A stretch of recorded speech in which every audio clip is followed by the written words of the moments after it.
ఓసారి దేవుని వాక్యానికి స్తోత్రం చెల్లిస్తాం. ఆయన వాక్యము మనల్ని తృప్తిపరిచినందు స్తోత్రము చెల్లిస్తాం. ఆయన వాక్యము మనని బాగు చేసినట్టు స్తోత్రం చెల్లిస్తాం. ఆత్మిక జీవితానికి అవసరమైన మాటని ఆత్మ దేవుడు అనుగ్రహించినట్టు స్తోత్రం చెల్లిస్తాం.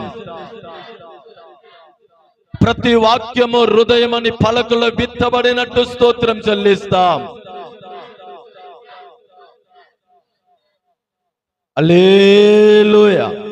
మంచిది. ఈ ఉదయం దేవుని వాక్యాన్ని ధ్యానించుకుంటాం.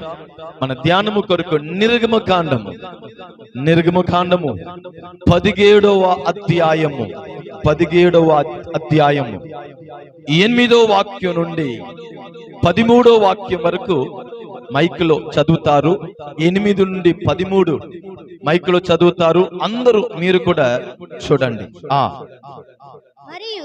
మరియు నీవు వారితో ఇట్లా అనుము, ఇశ్రాయేలీల కుటుంబంలో గాని మీలో నివసించు పరదేశులలో గాని. 17వ అధ్యాయము తర్వాత 17వ అధ్యాయము 8 నుంచి 13 తర్వాత అమాలేకులు వచ్చి రఫీదీములో ఇజ్రాయేలుతో యుద్ధము చేయగా మోషే యెహోషువతో మన కొరకు మనుషులను ఏర్పరిచి వారిని నీవు తీసుకొని బయలువెళ్ళి అమాలేకులతో యుద్ధము చేయము. రేపు దేవుని కర్రెను చేతి పట్టుకొని ఆ కొండ శిఖరము మీద నిలిచేదను అనెను. యెహోషువ మోషే తనతో చెప్పినట్టు చేసి అమాలేకులతో యెహోషువ యుద్ధము మాడెను. మోషే అంతటలోను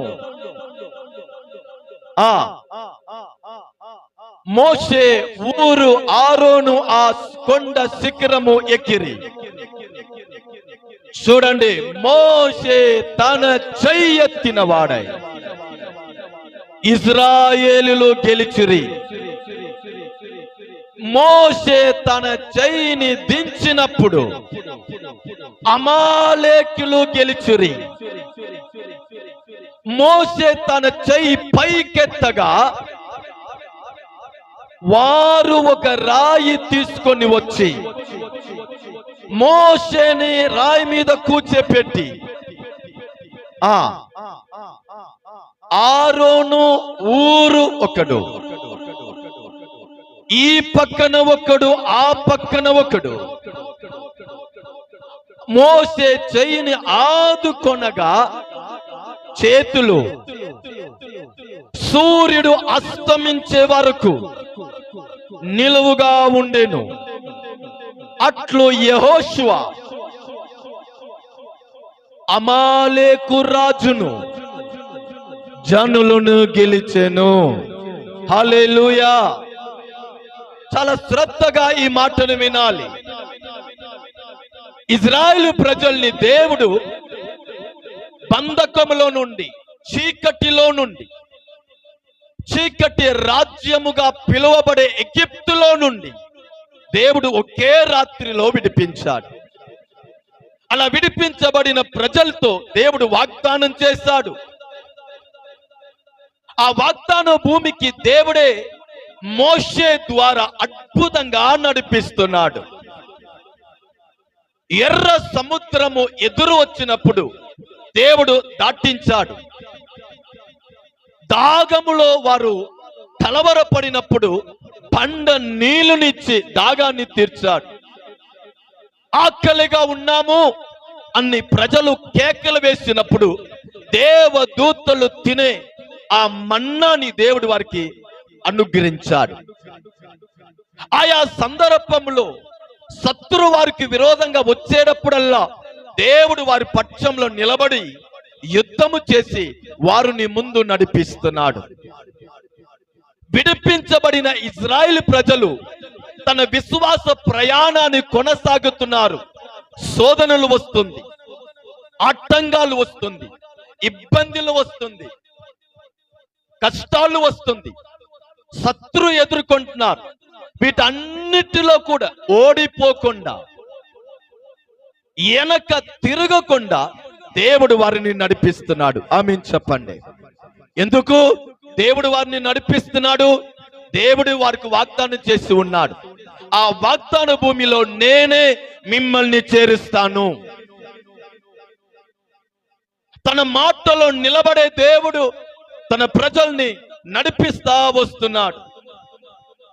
నిజము. అలాగనే మనము కూడా చీకటి సంబంధులుగా జీవించాం. ఈ లోకమని చీకటి రాజ్యంలో మన బంధించబడిన వారిగా జీవించాం. శాపము మనని ఏలుబడి చేసింది, సాతాను మనని ఏలుబడి చేశాడు, పాపము మనని ఏలుబడి చేసింది, నరకానికి మనం నియమించబడ్డాం. ఇజ్రాయేల్ ప్రజల్ని ఒక గొర్రె పిల్ల రక్తము చేత దేవుడు ఎలా విమోచించాడో మనని కూడా కల్వారి సిలువలో యేసయ్య కార్చిన అమూల్యమైన రక్తము చేత విమోచించాడు. ఆమేన్ చెప్పండి. అలా విమోచించబడిన మనని దేవుడు సంఘముగా, ఒక సమాజముగా ఆయన సన్నిధిలో మనని సమకూర్చాడు. అలా విమోచించబడిన మనని ఆశీర్వదించుటకు, దీవించుటకు, పరలోక వాగ్దాన దేశానికి మనని నడిపించుటకు దేవుడు మనకు కూడా ఒక సేవకుడిని ఇచ్చి ఉన్నాడు. మనకి కూడా దేవుడు ఉపదేశం ఇచ్చి ఉన్నాడు. మనకు కూడా దేవుడు అనేక క్రమనిచ్చి ఈ విశ్వాస యాత్రలో నేటి వరకు నడిపిస్తున్నాడు. సంవత్సరాన్ని దాటి వస్తున్నాం, నెలలని దాటి వస్తున్నాం. మనం కూడా ఎన్నో పోరాటాన్ని దాటి వస్తున్నాం, వేదనని దాటి వస్తున్నాం, కన్నీటిని దాటి వస్తున్నాం. వీటి అన్నిటి మధ్యలో ఆయన తండ్రిగా మన పక్షంలో ఉన్నాడు. ఆయన దేవుడై మన పక్షంలో ఉన్నాడు. మన కొరకు నీతి చేసేవాడుగా మన ముందు నేటి వరకు వెళ్తా ఉన్నాడు. ఈ ఇజ్రాయేల్ ప్రజల్ని ఆ విశ్వాస యాత్రలో, ఆ అరణ్య ప్రయాణంలో దేవుడు వారిని నడిపించి వస్తే రెబదీం అని ఒక స్థలానికి వచ్చి చేరారు. ఎక్కడ చేరారండి? రెబదీం అనే స్థలానికి వచ్చి చేరారు. ఆ స్థలానికి రాగానే భయంకరమైన దాగము, భయంకరమైన దాగం. ప్రయాణం చేసి చేసి చేసి అలసిపోయి ఉన్నారు కనుక భయంకరమైన దాగం. ఈ దాగంలో మేము చచ్చిపోతామని తలంపు కూడా వాళ్ళకి వచ్చేసింది. ఆ దాగాన్ని తట్టుకోలేక ప్రజలు మోషేకి విరోధంగా సనుగుట మొదలు పెట్టారు. అప్పుడు మోషే దేవుని సన్నిధిలో మొర పెడుతున్నాడు, దేవా, ప్రజలు బాధని చూడండి, వారి అవసరాలని చూడండి, వారు నాకు విరోధంగా లేస్తున్నారు అని ప్రార్థించగా దేవుడు మోషేకు ఒక ఆలోచన ఇచ్చాడు. నీ ఎదురే ఉన్న ఆ కొండ మీద నువ్వు వెళ్ళి నిలబడు, ఆ కొండలో నేను కూడా వస్తాను. అప్పుడు ఆ కొండని ఏం చెయ్యాలి? నీ చేతిలో ఉన్న కర్రతో ఆ కొండని నువ్వు కొట్టు. అప్పుడు ఆ కొండలో నుండి ఏమొచ్చింది? నీళ్లు వచ్చింది. ప్రజలు దాగము తీర్చబడింది. మోషే అలాగనే ఆ కొండ ఎక్కి తన చేతి కర్రతో ఆ కొండని కొట్టగా వాటిలో నుండి నీళ్లు వచ్చింది. ప్రజలు దాగము తీర్చబడింది. ఆమేన్ చెప్పండి. జంతువులకి కావలసిన నీళ్లు అక్కడ అందించబడింది. దాగము తీర్చబడిన ప్రజలు కొంచెం అలసిపోయిన వారై ఉన్నారు కనుక అక్కడ కొంచెం విశ్రాంతి తీసుకుంటానికి అక్కడ ఉన్నారు. ఆ ఇజ్రాయేల్ ప్రజలు విశ్రాంతి అలా తీసుకున్న వేళలో అమలేకు అనే శత్రు ప్రజలకి విరోధంగా లేశారు. ఆమేన్ చెప్పండి. కొంచెం నెమ్మదిగా ఉన్నారు, కొంచెం విశ్రాంతి తీసుకుంటున్నారు. ఇప్పుడే తన అలసిపోయిన స్థితిలో నుంచి కొంచెం బయటకు వస్తున్నారు. అకస్మాత్తుగా అమలేకి అనే ఒక గుంపు వీరికి విరోధంగా యుద్ధం చేస్తానికి వస్తున్నారు. ఈ ప్రజలకి ఏం చేయాలని అర్థం కావట్లేదు. ఇది మన జీవితంలో జరిగే విషయం. ఒక సమస్య నుంచి మనం బయటికి వచ్చి కొంచెం విశ్రాంతిగా ఉన్నట్టు భావించేటప్పుడు మరొక సమస్య మరొక పక్కన నుంచి లేచిద్ది. ఇప్పుడే ఒక బాధల నుండి బయటికి వచ్చాము, ఇప్పుడు కొంచెం పర్వాలేదు, ఇప్పుడు పని చక్కగా ఉంది, ఇల్లు కొంచెం చక్కగా ఉంది, ఇప్పుడు ఏదో కొంచెం ఎదుగుదలని చూస్తున్నాము అనుకున్న వేళలో అకస్మాత్తుగా ఏందండి మరొక సమస్య, అకస్మాత్తుగా మరొక నష్టము, అకస్మాత్తుగా మరొక శోధన కలవరానికి వచ్చేస్తున్నారు. దీని వలన జీవితం మీద విరక్తి వచ్చేస్తుంది, ప్రార్థన మీద విరక్తి వచ్చేస్తుంది, సంఘం మీద విరక్తి వచ్చేస్తుంది, దేవుడి మీద ఏందండి విరక్తి వచ్చేస్తుంది. ఏంది ఈ శోధన? ఇప్పుడే కొంచెం బాగుంది అనుకున్నాను, ఏంది నూతన కార్యము? ఇశ్రాయేలు ప్రజలు దాగము తీర్చబడిన వారుగా కొంచెం విశ్రాంతి తీసుకున్న వేళలో ఒక యుద్ధము వారి ఎదుట రాగానే వారికి ఏం చేయాలని అర్థం కావట్లేదు. ఆ భాగాన్ని మనం చదివాం. అప్పుడు దేవుడు మోషేకి ఆలోచన ఇయ్యగా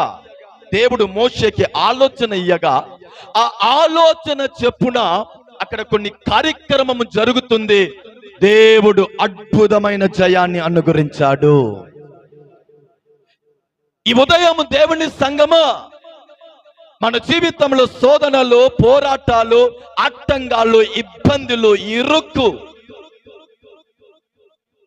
4 దిశల్లో నుండి వచ్చేటప్పుడు అది మనుషుల రూపంలో రావచ్చు, వస్తు రూపంలో రావచ్చు, అపవాది రూపంలో రావచ్చు, నష్ట రూపంలో రావచ్చు, వ్యాధి రూపంలో రావచ్చు.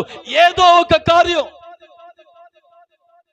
మన సమాధానాన్ని, మన ఆశీర్వాదాన్ని, మన జీవితాన్ని పడేటకు వచ్చిన వేళలో దేవుని ఆలోచన చెప్పున మనము ప్రవర్తించుటకు మొదలు పెడితే, దేవుని ఆలోచన చెప్పున మీరు అడుగు పెట్టుటకు నేర్చుకుంటే, దేవుని ఆలోచన చెప్పున వాటిని మీరు ఎదుర్కొంటే అద్భుతమైన జయముని నా దేవుడు మీకు అనుగ్రహించునుగాక. హల్లెలూయా.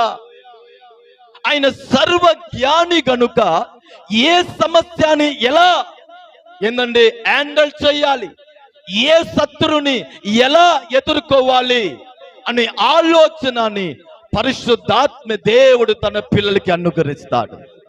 ఇక్కడ ప్రజలందరి కలవరంలో ఉన్న వేళలో, భయంలో ఉన్న వేళలో దేవుడు మోషేకి ఆలోచన ఇచ్చి అంటున్నాడు, ఇలా చెయ్యి. దేవుడు మోషేకి ఏ ఆలోచన ఇచ్చాడు? మోషే యెహోషువని పిలిచి, యెహోషువ మనుషుల్ని, ఇప్పుడు ఇజ్రాయెల్ ప్రజల్లో యుద్ధ పురుషులు ఉన్నారు చూసారా, యుద్ధ పురుషుల్ని నువ్వు సిద్ధపరిచి అమాలేకులతో యుద్ధానికి వెళ్ళు, నువ్వు వారితో యుద్ధము చేస్తా ఉంటావు. అదే సమయంలో నేను కొండ ఎక్కి నేను నీ కొరకు ప్రార్థన చేస్తా ఉంటాను. హల్లెలూయా. నీవు శత్రుతో యుద్ధము చేస్తా ఉండు, నేను దేవుని సన్నిధిలో ప్రార్థనతో పోరాడుతా ఉంటాను. హల్లెలూయా. ఈ ఆలోచన ప్రకారము యోషువ వెళ్ళి యుద్ధం చేస్తున్నాడు. మోషే పర్వతం మీద ప్రార్థన చేస్తా ఉన్నాడు. మనం చూస్తున్నాము చివరిలో యెహోషువ యుద్ధంలో గొప్ప జయముని చూశాడు. శత్రు కన్నుమరుగుగా పోయారు. ఒక్కళ్ళు కూడా మిగలకుండా నష్టమైపోయారు. వచ్చిన మార్గంలోనే వెళ్ళిపోయారు. ఈ ఉదయము జయమిచ్చే దేవుణ్ణి మనం ఆరాధిస్తున్నాం. ఆమేన్ చెప్పండి. హల్లెలూయా. జయమిచ్చే జయశీలుడిని మనం ఆరాధిస్తున్నాము. కనుక ఈ ఉదయము మనం ధ్యానించే అంశం ఏమిటంటే యుద్ధము ఒక తీవ్రత. ఈ మాట చెప్పండి. ఈ భాగంలో నుండి మనం ధ్యానించే అంశం ఏమిటండి? యుద్ధము ఒక తీవ్రత. గత 2-3 సంవత్సరంగా ప్రపంచంలో యుద్ధం ఒక తీవ్రతని మనం వింటా ఉన్నాం. ఉక్రెయిన్ రష్యా మధ్యలో యుద్ధం ఒక తీవ్రత. ఇజ్రాయెల్ గాజా మధ్యలో యుద్ధం ఒక తీవ్రత. హల్లెలూయా. ప్రపంచంలో ఎక్కడ చూసినా చిన్న చిన్న విషయానికి యుద్ధం ఒక తీవ్రత. ఆ దేశాన్ని పాడు చేసేయాలి, ఆ రాష్ట్రాన్ని పాడు చేసేయాలి. ఎక్కడ చూసినా యుద్ధ వార్తలే, ఎక్కడ చూసినా మరణ వార్తలే, ఎక్కడ చూసినా చెడ్డ కార్యమే. దాని ఒక తీవ్రతని చూస్తున్నాం. ఎప్పుడు ఏమైందో మనకి తెలీదు. ఏ టైంలో రాష్ట్రంలో దేశంలో ఏమైందో మనకి తెలీదు. ప్రపంచంలో ఎటువంటి వార్త వినిపించబడితో మనకి తెలీదు. దేశంలో రాబోయే దినము ఎలా ఉంటాయో మనకి తెలీదు. రాబోయే తరము ఒక పరిస్థితి ఎలా ఉండబోతుంది మనకి తెలీదు.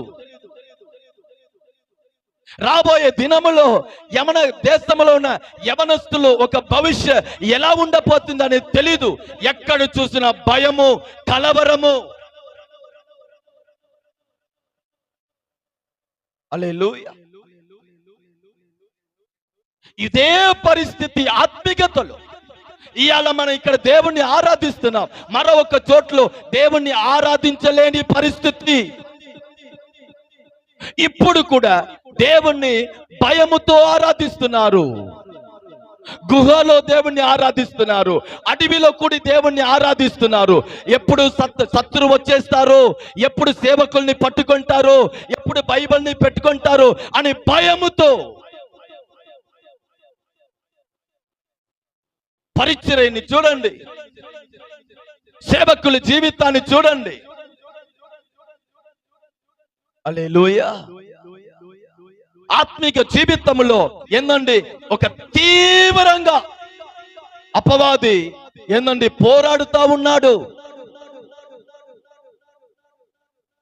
అన్ని సరిగా ఉంది అనుకున్న వేళలో అకస్మాత్తుగా శత్రువు లేచాడు. అన్ని అయిపోయింది అనుకున్నారు, లేచాడు. శత్రు ఇంత తీవ్రంగా ఏందండి మన మీద యుద్ధానికి రావటకు కారణం ఏమిటి? ప్రకటన గ్రంథము 12వ అధ్యాయము 12వ వాక్యాన్ని చదువుతారా? ప్రకటన గ్రంథము 12వ అధ్యాయము 12వ వాక్యము. అందుచేత పరలోకమా, పరలోక నివాసులారా ఉత్సవించుడి. భూమి సముద్రమా నీకు శ్రమ. చూడండి చూడండి, అపవాది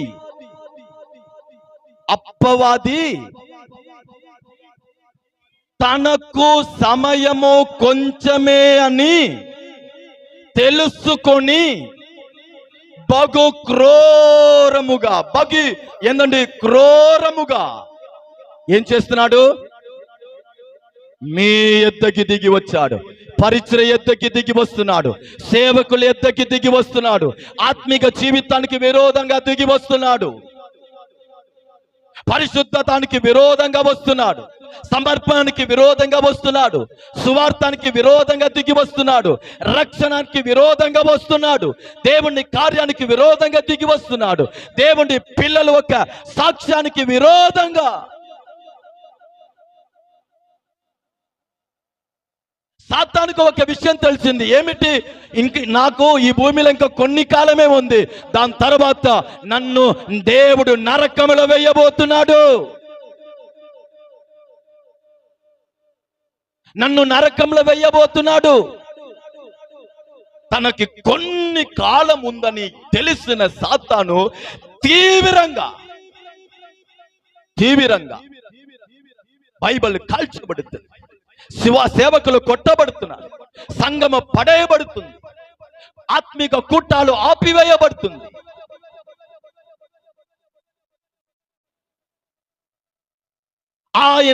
సాతాను ఒక తీవ్రమైన యుద్ధానికి ఎన్నో విశ్వాసులు పాలైపోతున్నారు. ఆచారమని ఆయుధం ముందు చాలా మంది వంగిపోతున్నారు. మూఢ నమ్మకమని ఆయుధం ముందు చాలా మంది వంగిపోతున్నారు. అబద్ధమని ఆయుధం ముందు చాలా మంది, కుయుక్తి అని ఆయన ఆయుధం ముందు చాలా మంది. ఎవరిని ఎలా పడేయాలి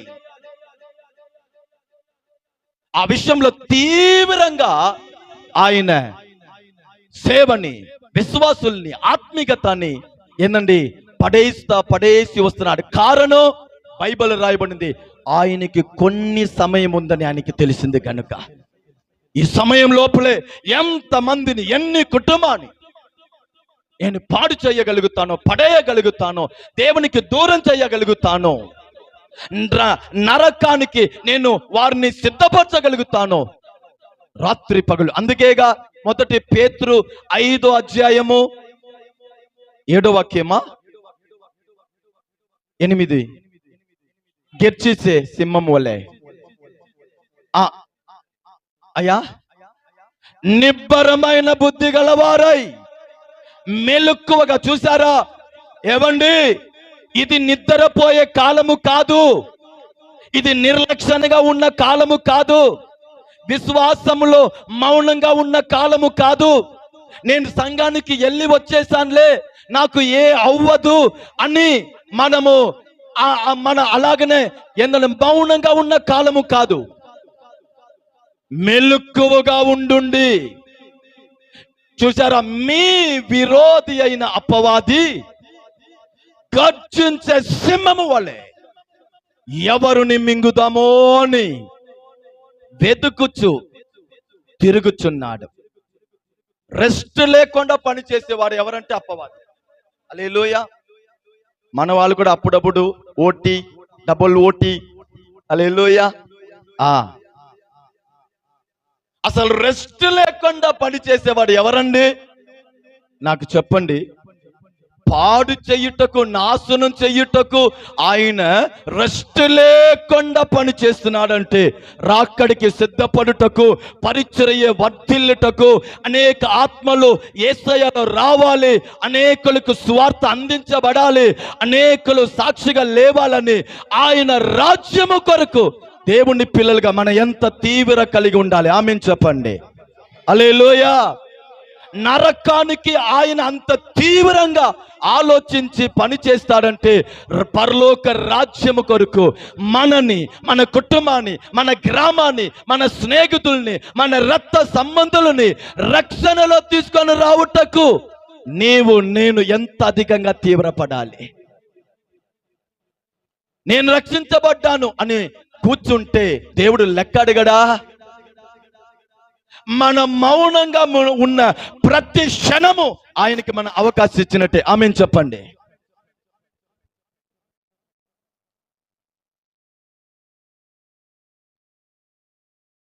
గర్జించే సింహము వల్లనే వెతుకుతూ తిరుగుతా ఉన్నాడు. హల్లెలూయా. వీటి మీద మనము జయం పొందాలంటే, ఆ అపవాదిని కనిపెట్టి దాన్ని ఎదుర్కొనుటకు, జయించుటకు మనము సిద్ధపడాలంటే దేవుని ఆలోచనలు మన జీవితంలో చాలా అవశ్యము. హల్లెలూయా. అందుకే బైబిల్లో రాయబడింది, ఎఫెసీ 6వ అధ్యాయము, ఎఫెసీకి రాసిన పత్రిక 6వ అధ్యాయము 10, 11, 12 చదవండి. ప్రభు యొక్క మహాశక్తిని బట్టి యేసులో బలవంతుడై ఉండుడి. చూసారా, మీ అపవాది తంత్రములను ఎదిరించుటకు ఏం అవ్వాలంట? అందరు చెప్పాలి, ఏం అవ్వాలి? ఎందుకు శక్తిమంతులు అవ్వాలి?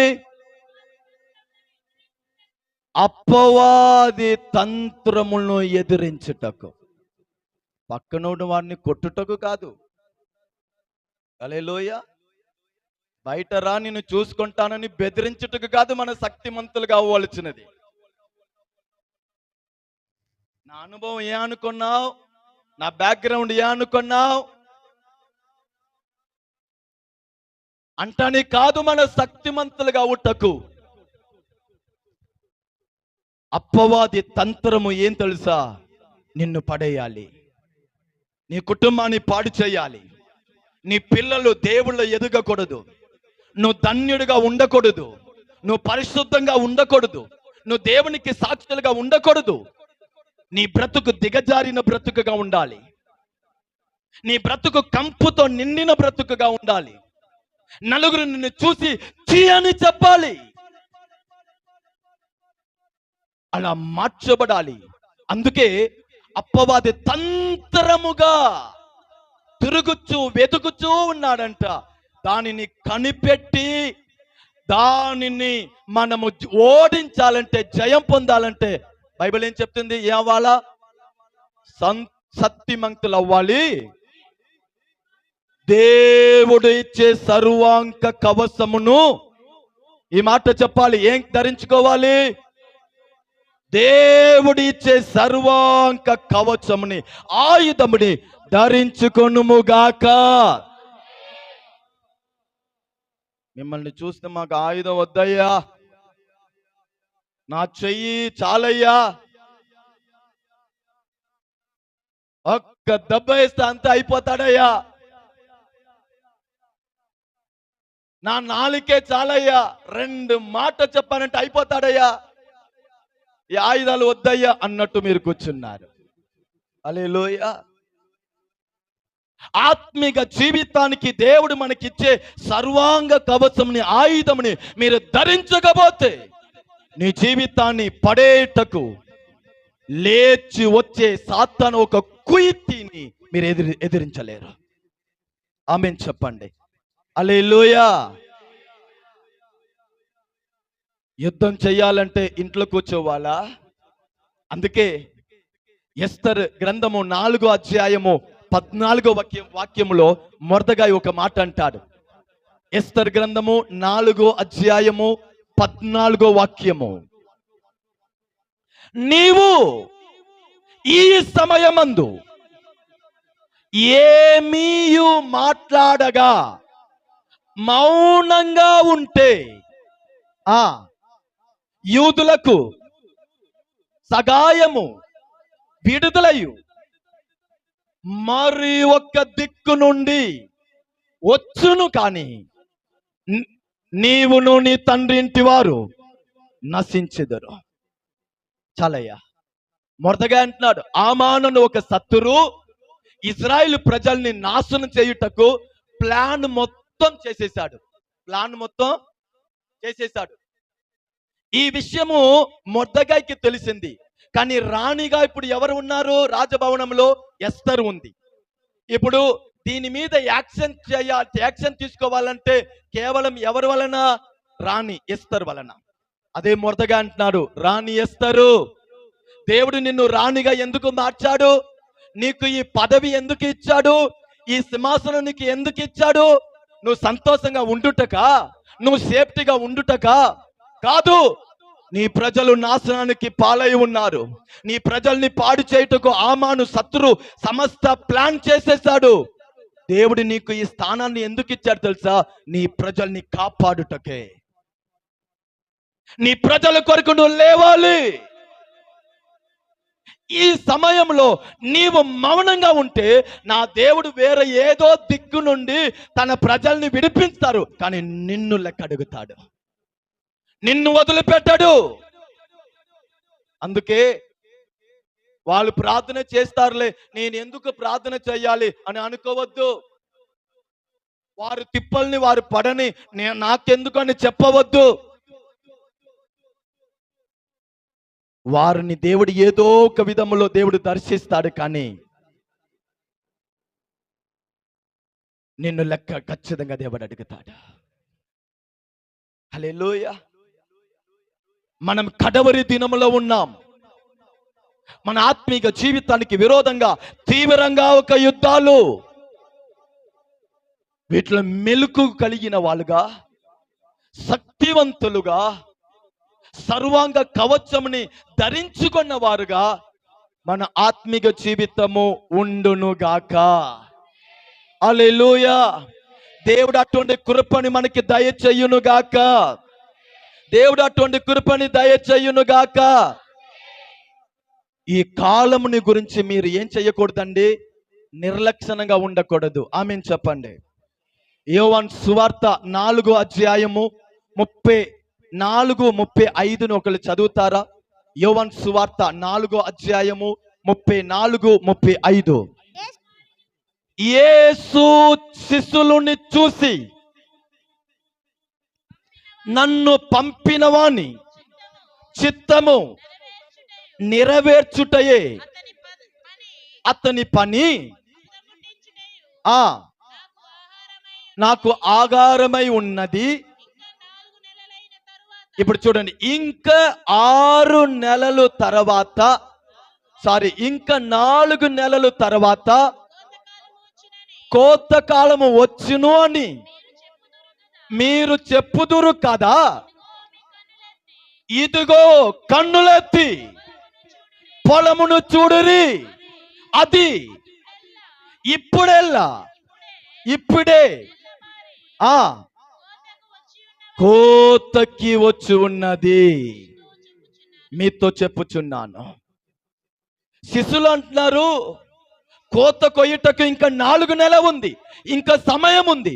కానీ యేసు అంటున్నారు, కన్ను ఎత్తి చూడండి. ఈ ఉదయం దేవుని సన్నిధిలో కూర్చున్న దేవుని సంగమా, కొంచెం సంఘం ఒక పరిస్థితిని బయట వెళ్ళి చూడండి. సువార్త పరిచర్య ఒక పరిస్థితిని బయట వెళ్ళి చూడండి. సేవకులు ఒక పరిస్థితిని కొంచెం బయట వెళ్ళి చూడండి. నార్త్లో సువార్తకి విరోధంగా, సంఘానికి విరోధంగా, సేవకులకు విరోధంగా చేయబడే కార్యాన్ని కొంచెం కన్నెత్తి చూడండి. ఇంకా సమయం ఉంది, ఇంకా సమయం ఉందని అనవద్దు. నీ జీవితాన్ని కట్టుకోవలసిన సమయంలో మనం వచ్చి ఉన్నాం. జాగ్రత్త పడవలసిన సమయంలో మనం వచ్చి ఉన్నాం. మనని కుటుంబముతో దేవునికి అప్పగించవలసిన సమయంలో వచ్చి ఉన్నాం. వాక్యం వింటున్నారా?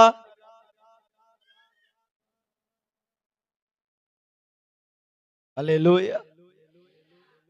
ఇంకా సమయం ఉంది, ఇంకా సమయం ఉంది, ఇంకా సమయం ఉంది, ఇంకా సమయం ఉంది చెప్పిన వాళ్ళు ఇబ్బందికి పాలైన తర్వాత ఏందండి, ఏది కూడా చేయలేకపోయారు.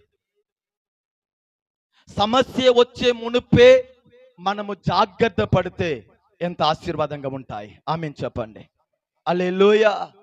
కనుక ఇది యుద్ధము ఒక తీవ్ర సమయము. ఇంకను సమయం ఉందిలే అని ఏ విషయంలో కూడా నిర్లక్ష్యాన్ని చూపించవద్దు, ఆలస్యము చేయవద్దు. అది మీ జీవితంలో గొప్ప అపాయంని తీసుకొని వచ్చేసిద్ది. హల్లెలూయా. ఇటువంటి పరిస్థితిలో దేవుడు మోషేకు ఒక ఆలోచన ఇస్తున్నాడు.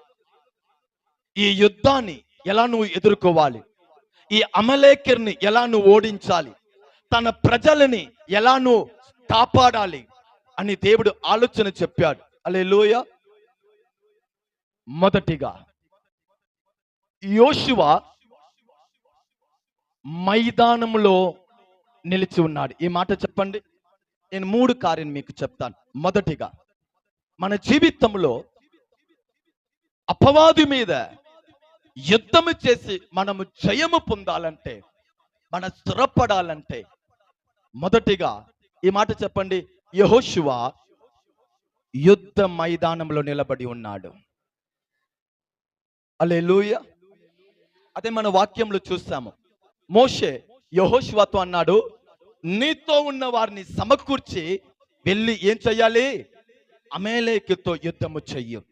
మొదటిగా మన జీవితంలో మనము జయము పొందాలంటే, అపవాది సిగ్గుపడిపోవాలంటే,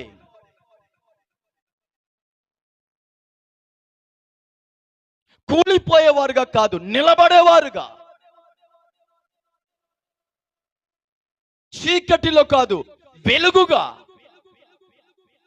బూడిది స్థితి కాదు భూదండం స్థితిలో, మరువుగా కాదు అనేకుల ముందు ధన్యులుగా కనబడే ఒక జీవితానికి మన రావాలంటే, దేవుని ఆలోచనలు సంఘానికి మొదటిగా ఏం తెలుసా? యెహోషువ యుద్ధ మైదానంలో వెళ్ళి నిలబడు. దాని అర్థము యుద్ధము చెయ్యి, పోరాడు అని అర్థము. ఈ మాట చెప్పాలి. ఆత్మీయ జీవితము ఏందండి? పనుకొని కలలు చూసే జీవితం కాదు. ఉన్నారా? ఆత్మీయ జీవితం ఏం కాదండి. కూర్చుని చేతిలో ఏదో స్నాక్స్ పెట్టుకొని అలా వేసి కలలు చూసే జీవితం కాదు. అది యుద్ధముతో నిండిన జీవితము. హల్లెలూయా. దేవుని ఆలోచన ఇది, దేవుని ఆలోచన. నాకు చెప్పండి, బైబిల్లో అనేక పేర్లో దేవునికి ఒక పేరు ఏమిటండి?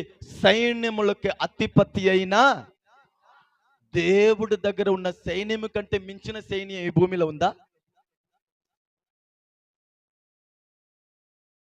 దేవుడు ఒక దూతకి ఆజ్ఞ ఇస్తే, ఒక్క దూతకి దేవుడు ఆజ్ఞ ఇస్తే, ఆ దూత దిగి వచ్చి 180,000 శత్రుని ఒక రాత్రిలోనే చంపేశాడు. పరలోకం నుంచి ఒక్క దూత దిగి వచ్చాడండి. 180,000 శత్రుని ఏం చేశాడు?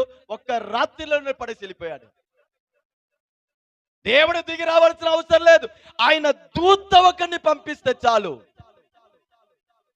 అలా ఉన్నప్పుడు ఎందుకు దేవుడు యెహోషువ అని అంటున్నాడు వెళ్ళి యుద్ధం చేయాలి? ఆలోచించాలి. ఆత్మీయ జీవితం, విశ్వాస జీవితం, నాకు ఆశీర్వాదం వచ్చేసింది, నాకు అన్ని చక్కగా ఉంది, నేను తృప్తిగా ఉన్నాను అని కూర్చుండట కాదు భక్తి జీవితం. ఆమేన్ చెప్పండి. విశ్వాసంలో మనము నడవాలి. ఒక తండ్రి తన కుమారుడిని యేసయ్య దగ్గర తీసుకుని వచ్చి అంటున్నాడు, అయ్యా నా కుమారుడికి ఒక భయంకరమైన బలహీనత ఉంది, అపవాది పోరాటం ఉంది, అగ్నిని చూస్తే అగ్నిలో పడిపోతాడు, నీళ్లు కనబడతా నీళ్ళలో పడిపోతున్నాడు, అయ్యా దయచేయండి.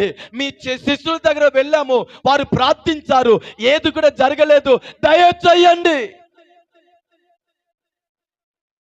అప్పుడు యేసయ్య సాతానుని గద్దించినప్పుడు ఆ కుమారుడికి స్వస్థత ఇచ్చాడు. అప్పుడు యేసయ్య ఆ తండ్రిని చూసి చెప్పిన మాట ఏమిటి? నమ్ముట నీ వలనైతే, నువ్వు నమ్మాలి, నేను స్వస్థత పరుస్తాను, కానీ నీకు విశ్వాసం ఉండాలి. నీవు దేవుని సన్నిధికి రావాలి, దేవుడితో మాట్లాడాలి. నువ్వు ఏం చెయ్యకుండా మొత్తం దేవుడు చూసుకుంటాడంటే అది ఆత్మీయ జీవితం కాదు, అది దేవుణ్ణి గణపరిచే విధానము కూడా కాదు. ఆమేన్ చెప్పండి. హల్లెలూయా. యెహోషువ పోరాడుతున్నాడు. ఈ ఉదయము దేవుడు సంఘానికి చెప్పే, దేవుని పిల్లలకి చెప్పే కార్యం తెలుసా? నువ్వు విశ్వాసములో పోరాడాలి, ప్రార్థనలను పోరాడాలి, వాగ్దానాన్ని చేతులు ఎత్తు పెట్టుకొని ఏందండి నువ్వు పోరాడాలి, విశ్వాసంతో నువ్వు అడుగు పెట్టాలి, శోధనని చూసి నువ్వు మాట్లాడాలి, సమస్యను చూసి నువ్వు వాక్యాన్ని చెప్పి మాట్లాడాలి. సోలిపోయేవారుగా మనం ఉండకూడదు, వెనక తిరిగేవారుగా ఉండకూడదు. ఈరోజు దేవుని పిల్లలు చేసే తప్పు నేను చెప్పనా? విశ్వాసాన్ని మానేసి, వాక్యాన్ని మానేసి, దేవుని కృపని మానేసి, దేవుని తోడుని కోరుకోకుండా, దేవుని కొంచెం సమస్తము వారికి తెలిసినా కూడా అవసర వేళలో, సమస్య వేళలో, ఇబ్బంది వేళలో ఆచారము, బొమ్మ మీద నమ్మకాలు, తాడు మీద నమ్మకాలు, అప్పవాది చేత మంత్రించబడిన వస్తు మీద నమ్మకాలు, ఆ వస్తుని తీసుకుని వచ్చి ఇంటిలో దాచిపెట్టే అనుభవాలు. ఎవరు? బాప్తిస్మా పొందినవారు. ఎవరు? సంఘానికి వచ్చేవారు. ఎవరు? వాక్య వినేవారు. ఎవరు? దేవుడితో నిబంధన చేసిన వారు. ఎలా అమలేక్ మన జీవితాన్ని విడిచి బయటపోతాడు? ఎలా అమలేకుల మీద మన జయము పొందగలుగుతాం? యెహోషువ యుద్ధ మైదానంలో పోరాడుతున్నాడు. హల్లెలూయా. యోషువ యుద్ధ మైదానంలో పోరాడుతున్నాడంటే ఆత్మిక జీవితంలో మనము ఏదో క్రియలు చేసేవారుగా ఉండాలి. నీ ప్రవక్తన, నీ భక్తి జీవితం, నీ ఆత్మిక జీవితము అది మౌనంగా ఉన్న జీవితం కాదండి. దేవుల్లో జీవించాలి. హల్లెలూయా. ప్రతిరోజు వాక్యాన్ని పెట్టుకొని మాట్లాడండి. మా పిల్లల్ని వదిలిపెట్టండి, మీరు వాక్యాన్ని చూడండి.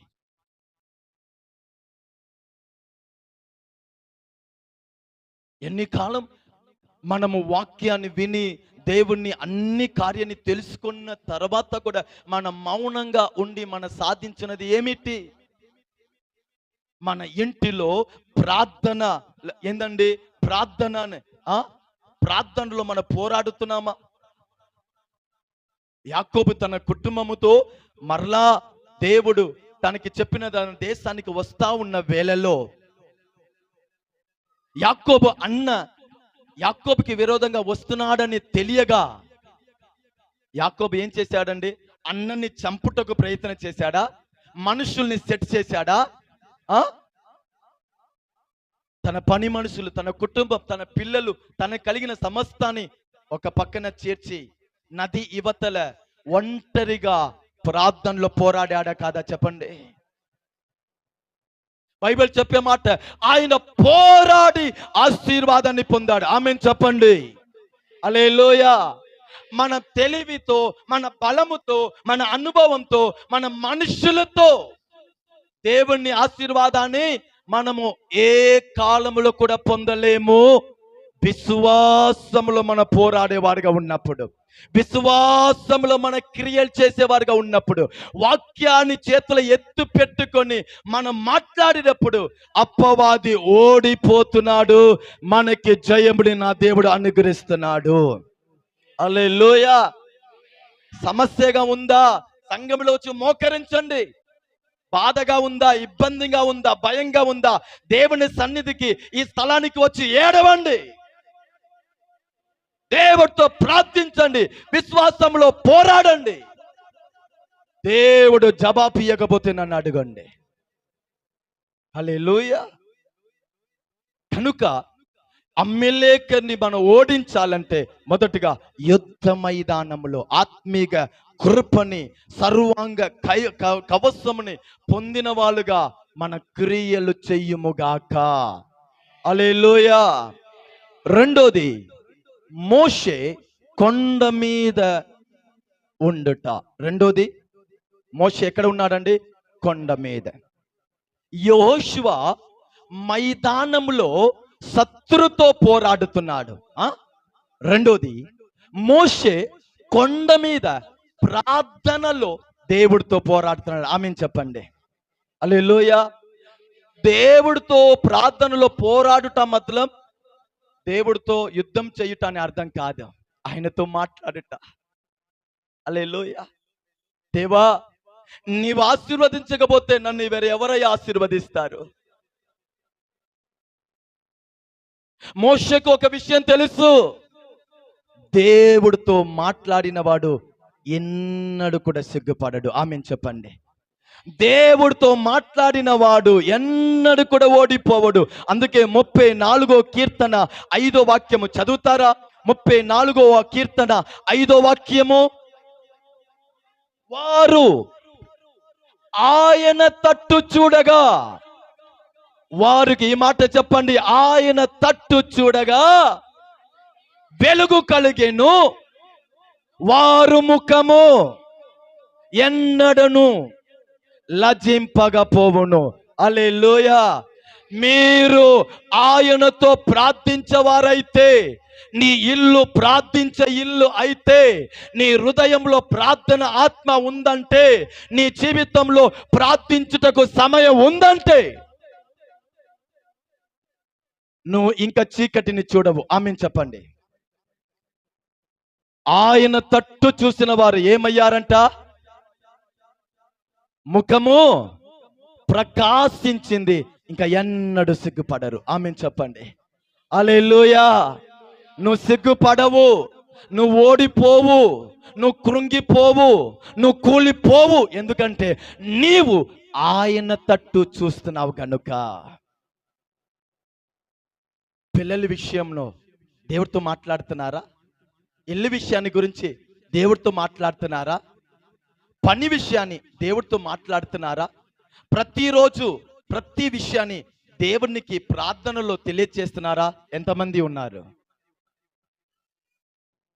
చాలా మంది పాస్టర్కి తెలియచేయుటకు మర్చిపోరు, కానీ యేసయ్యకు చాలా విషయంలో తెలియచేయరు. చాలా బాధపడతారండి. ఆయనతో మాట్లాడని ఆ జీవితము బ్రతికి ఉన్న చచ్చిన జీవితమే. ₹1 ఉన్నా అది చచ్చిన జీవితమే. సమస్త సమృద్ధి కలిగి ఉన్నా అది చచ్చిన జీవితమే. ఉపయోగం లేని జీవితమే. అది భక్తి జీవితం కాదు, అది ఆత్మిక జీవితం కాదు. నువ్వు ఎంత బిజీ అయినా సరే, నువ్వు ఎంత గొప్పవాడైనా సరే, నువ్వు ఎంతైనా సరే, ఆయనతో మాట్లాడుటకు నీ జీవితంలో సమయం లేదంటే, ఈ ఆత్మిక జీవితం నువ్వు జీవించిన ఒకటే, జీవించకపోయినా ఒకటే.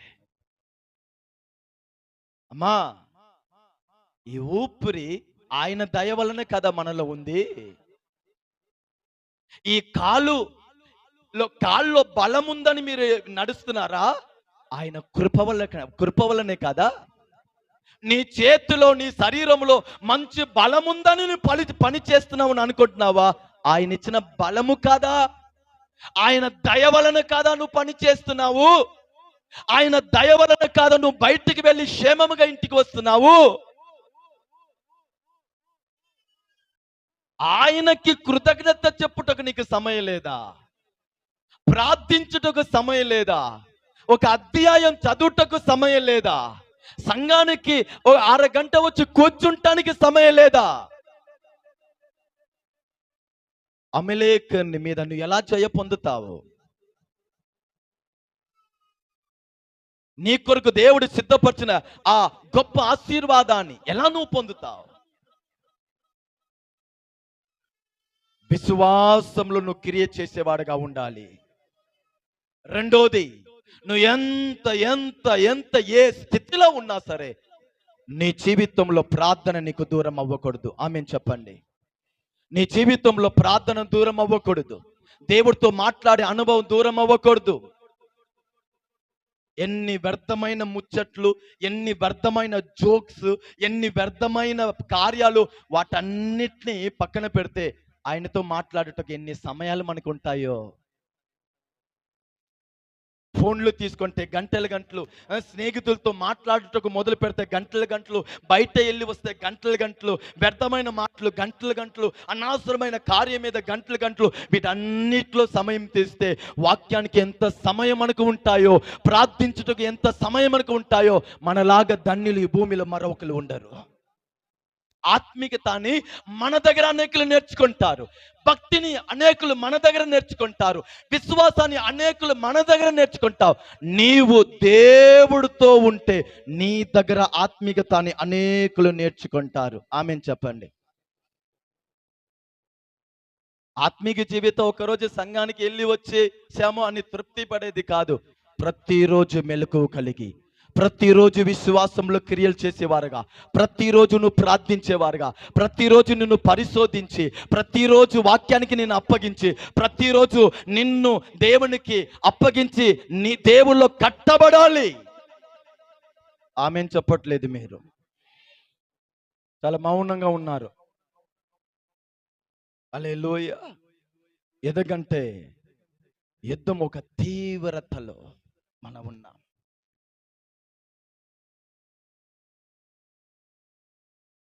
హృదయానికి తగినవాడు అని బైబిల్లో సాక్ష్యం పొందిన దావీదులాగా జయం పొందిన మరొక రాజు లేదు. దావీదులాగా పరిపాలన చేసిన మరి ఒక రాజు లేదు. దావీదులాగా కీర్తన రాసిన మరొక రాజు లేదు. దావీదులాగా ఏందండి యేసుని గురించి ప్రవచన పలికిన మరొక రాజు లేదు. దావీదులాగా ఆశీర్వాదం చూసిన మరొక రాజు లేదు. అన్నిటిలో యూనిక్, అన్నిట్లో శ్రేష్టమైన అనుభవం కలిగిన దావీదు యుద్ధానికి వెళ్ళవలసిన సమయంలో సైనికుని తన ప్రజల్ని యుద్ధానికి పంపించి ఇంటిలో ఉన్నాడు కనుక పాపంలో పడ్డాడు. అవునా కాదా? అంతేనా? యుద్ధానికి తన మనుషుల్ని సైన్యంని అందరినీ పంపించి ఇంటిలో యుద్ధ స్థలములో ఉండవలసిన దావీదు రాజభవనంలో ఉండిపోయాడు. భయంకరమైన పాపానికి పాలయ్యాడు, కృపకి దూరం అయ్యాడు, ఆశీర్వాదానికి దూరం అయ్యాడు, పరిశుద్ధాత్మ దేవునికి దూరం అయ్యాడు, రక్షణానికి దూరం అయ్యాడు, ఆత్మీయతానికి దూరం అయ్యాడు, మహిమకి దూరం అయ్యాడు, దేవునికి పూర్తిగా దూరం అయిపోయాడు. ఏడిచాడా కాదా? బాధపడ్డాడా కాదా? ఇది విశ్వాసములతో నేర్చి అడుగు పెట్టే కాలం. చెప్పండి ఆమేన్.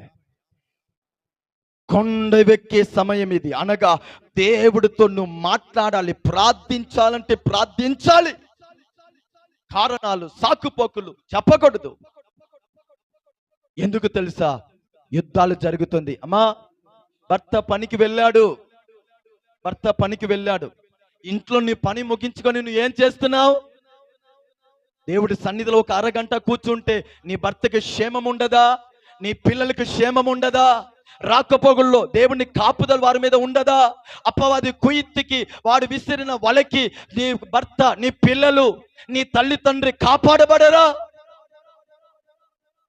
నీ ఒక సరి అయిన మారమనసు పొందిన స్త్రీ అయితే, సంఘంలో నువ్వు వచ్చే స్త్రీ అయితే, వాక్యాన్ని వినే స్త్రీ అయితే, నీ పని అయిపోయిన తర్వాత నీ ఇంటి వారి కొరకు, నీ పిల్లల కొరకు, నీ భర్త కొరకు, నీ ఆత్మీయ జీవితం కొరకు నువ్వు దేవుడితో మాట్లాడతావు. ఎవరు నీకు చెప్పవలసిన అవసరము లేదు, నువ్వు మాట్లాడుతావు. ఈ వాక్యం ఈ హృదయం అని పలకలో రాయబడును గాక. హల్లెలూయా. విశ్వాసంలో యెహోషువలాగా క్రియలు చేయండి, అడుగు పెట్టండి, ముందు సాగండి. రెండోది, మోషేలాగా దేవుని సన్నిధిలో ఆయనతో మాట్లాడుటకు జీవన్ని అప్పగించకండి. చివరి మాట. మూడోది, ఆరోను ఊరు ఐక్యత కలిగి ఉన్నారు. మూడోది, ఆరోను ఊరు ఐక్యత కలిగి ఉన్నారు గనుక అమలేకరు ఓడిపోయారు. మన చదివిన భాగంలో చూస్తున్నాము, యెహోషువ యుద్ధం చేస్తా ఉన్నాడు. అవునా? ముగిస్తాను. అదే టైంలో మోషే కొండ మీద ఏం చేస్తున్నాడండి? ప్రార్థిస్తా ఉన్నాడు. వాక్యంలో రాయబడింది, మోషే ఎప్పుడు చెయ్యి ఎత్తి ఉన్నాడో అప్పుడు ఎవరు జయం పొందుతున్నారు? ఇజ్రాయేలు, అనగా యెహోషువ జయం పొందుతూ శత్రుని ఓడించి ముందు సాగుతున్నాడు.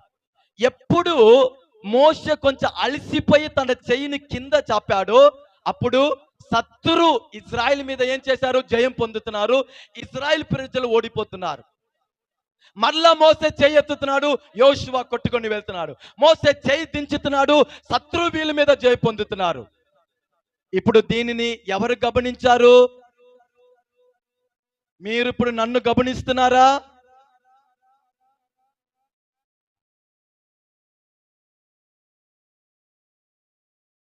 ఈ రెండు యాక్షన్ కూడా, అటు యెహోషువ జయం పొందుతున్నారు, సడన్ గా ఓడిపోతున్నారు. ఇటు మోషే చెయ్యెత్తి ప్రార్థించగా యోషువ జయం పొందుతున్నారు. మోషే చెయ్యి కింద దించగా యోషువ ఓడిపోతున్నారు. వీటి రెండుని కూడా ఆరోను ఊరు చూశారు. ఆహా, మనమైతే మనకెందుకమ్మా ఈ తిప్పలు? హల్లెలూయా. వాడు కొట్టుకొని వీడు ప్రార్థన చెయ్యని, మనకెందుకమ్మో, కమ్మగా కూర్చుంటే చాలు. కానీ ఆరోను ఒక ఊరు ఒక ఆశను చూడండి ఏం చేశారు తెలుసా? ఇజ్రాయెల్ ప్రజలు ఎవరు? నా ప్రజలు. ఇజ్రాయెల్ ప్రజలు ఎవరండి? నా ప్రజలు. యెహోషువ ఎవరు? నా సహోదరుడు. ఇటు మోషే ఎవరు? మన ఆత్మిక తండ్రి. ఆత్మిక తండ్రి మన క్షేమము కొరకే పోరాడుతూ ఉన్నాడు. యోషువ మన సహోదరులు మన కొరకే యుద్ధం చేస్తున్నారు. మనం మౌనంగా ఉంటే ఎలా? నా సహోదరులు యుద్ధం చేస్తున్నారు నా కొరకే, నా తండ్రి ప్రార్థిస్తున్నాడు నా కొరకే. ఇక్కడ వీళ్ళు కూడా ఇబ్బంది పడుతున్నారు, ఇక్కడ తండ్రి కడ కూడా ఇబ్బంది పడుతున్నారు.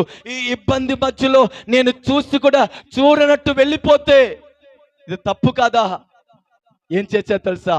ఆరోను ఊరు ఒకరిని మాట్లాడుకున్నారు, అయ్యా మనం ఇలా ఉండకూడదు. ఈ యుద్ధానిలో మన వాళ్ళు జయము పొందాలంటే, దేవుని కార్యము జరగాలంటే, శత్రు ఓడిపోవాలంటే, అద్భుతాన్ని మనం చూడాలంటే, మహిమని మనం చూడాలంటే, మనము చేయి కలుపుకొని మనము కూడా మనకి సాధ్యమంత కార్యమును చేస్తాము.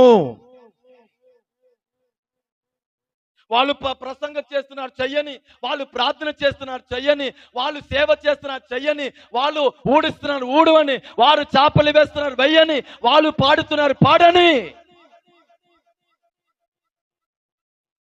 ఒక దేవుని బిడ్డ అలా ఉండకూడదు, అలా ఉండకూడదు. వాళ్ళు వచ్చే పరిచయం చూసుకుంటారులే, వీళ్ళు వచ్చేది చూసుకుంటారులే, నా సమయానికి నేను వెళ్తాను, నాకెందుకు? చూసి చూడనట్టు వారు ఉండలేకపోతున్నారు. పరిచర్య సమస్య, వారు చూసి ఊరికనే ఉండలేకపోతున్నారు. సేవకులకు ఒక సమస్య, వారు చూసుకొని ఉండలేకపోతున్నారు. తన సంఘానికి వచ్చే సహోదరులు కొన్ని సమస్య, వారు చూసి మౌనంగా ఉండలేకపోతున్నారు.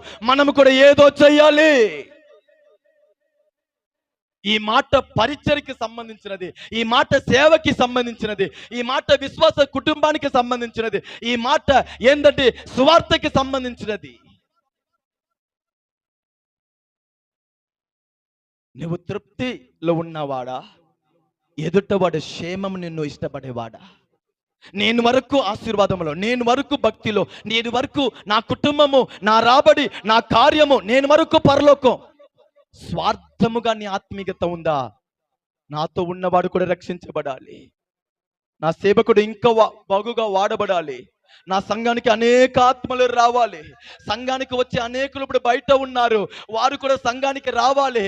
వారు సంఘానికి రావటకు నేను ఏం చెయ్యాలి? ప్రార్థన చెయ్యాలా? ప్రార్థన చేస్తాను. వాళ్ళతో ప్రేమగా మాట్లాడగలుగుతానా? మాట్లాడతాను. వారిని నేను పిలిచే అవకాశం ఉందా? పిలుస్తాను. వారి కొరకు దేవుడి సన్నిధిలో ప్రార్థన చేయాలా? చేస్తాను. వారి కొరకు ఒక పూట ఉపవాసించాలా? ఉపవాసిస్తాను. నా సేవ ఎదగాలి, పరిచర్య ఎదగాలి, ఆత్మలు రావాలి, గ్రామము రక్షించబడాలి, ఎవరు కూడా ఓడిపోకూడదు, నరకానికి వెళ్ళకూడదు. ఇది కాదా రక్షించబడిన వాళ్ళలో ఉండవలసిన తపన? ఈ ఆరోను ఊరు పరిగెత్తుకొని ఒక రాయి తీసుకొని మోషేని కూర్చోపెట్టి ఏం చేశారండి? ఒక పక్కన ఆరోను, మరో పక్కన ఊరు మోసే చేయిని ఎత్తి పట్టుకున్నగా ఇశ్రాయేలు ప్రజలు ఏం చేశారండి? గొప్ప జయంని చూశారు. ఆమేన్ చెప్పండి. హల్లెలూయా, హల్లెలూయా. ఆరోను ఊరు చేయి కలుపుతున్నారు, ఆరోను ఊరు సేవకులతో చేయి కలుపుతున్నారు, ఆరోను ఊరు సేవతో చేయి కలుపుతున్నారు, ఆరోను ఊరు సంఘముతో చేయి కలుపుతున్నారు. ఐక్యతలు వచ్చారు, గొప్ప జయము వచ్చింది. హల్లెలూయా. నేను మీకు ఒక మాట చెప్పనా? సంఘము ఎంత ఐక్యత కలిగి ఉంటారో బయట ఉన్నవారు అంతగా దేవుడిలో నడిపించబడతారు. సంఘము ఎంత ఐక్యత కలిగి, ప్రేమ కలిగి సంఘంలో జీవిస్తారో, సమాజంలో జీవిస్తారో, అన్నిలు కూడా యేసే ప్రేమని తెలుసుకుంటారు. సంఘంలో ప్రైజ్ లార్డ్, బయట చీ. సంఘంలో కలిసి ఆరాధన, బయట నేనెందుకు మాట్లాడాలి? ఆమె చెప్పిన విషయాన్ని నేను ఎలా మర్చిపోతాను? హల్లెలూయా. చిన్న చిన్న విషయాన్ని కూడా క్షమించి మర్చిపోకుండా ఇక్కడ వచ్చి పాటలు, స్తుతి, ఆరాధన ఎలా ఆశీర్వాదం వచ్చిందండి? ఆమేన్ చెప్పండి. విశ్వాసంలో క్రియ చేసే అనుభవం ఉంది, దేవుడితో మాట్లాడే అనుభవాలు ఉంది, ప్రార్థన. కానీ ఎప్పుడు ఐక్యత అక్కడ వచ్చిందో జయము పరిపూర్ణంగా ఇజ్రాయెల్ వర్షం అయింది. అవునా కాదా?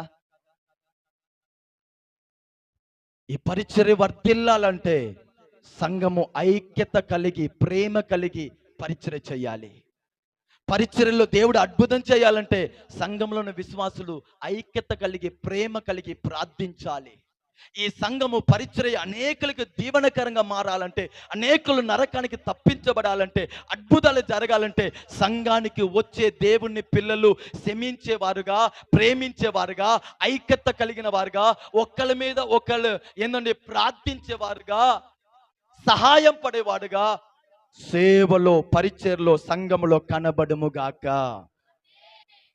కొందరికి ఎంత చెప్పినా ఆ రాతి గుండె, ఆ నిర్లక్షణలే, ఆ కఠిన స్వభావమే, వారిని ఏం చేయలేం. కానీ మనం అలా ఉండకూడదు. కుటుంబంలో ఎంత మీరు ఐక్యత కలిగి ఉంటారో నీ ప్రార్థన అంత ప్రభావవంతంగా మారిపోతుంది.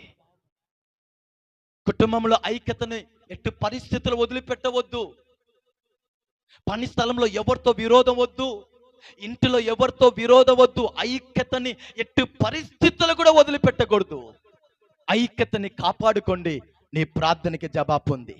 ఐక్యతని కాపాడుకోండి, నీ విశ్వాస క్రియలకి, విశ్వాస మాటకి దేవుడు అద్భుతాన్ని జరిగిస్తాడు. పరిపూర్ణ జయము ఆరోను ఊరు ఒక ఐక్యతలో. హల్లెలూయా. అందుకే నేను మీకు చెప్తున్నాను, మొదటిగా విశ్వాస క్రియలు, రెండోది ప్రార్థన జీవితం, మూడోది ఐక్యత.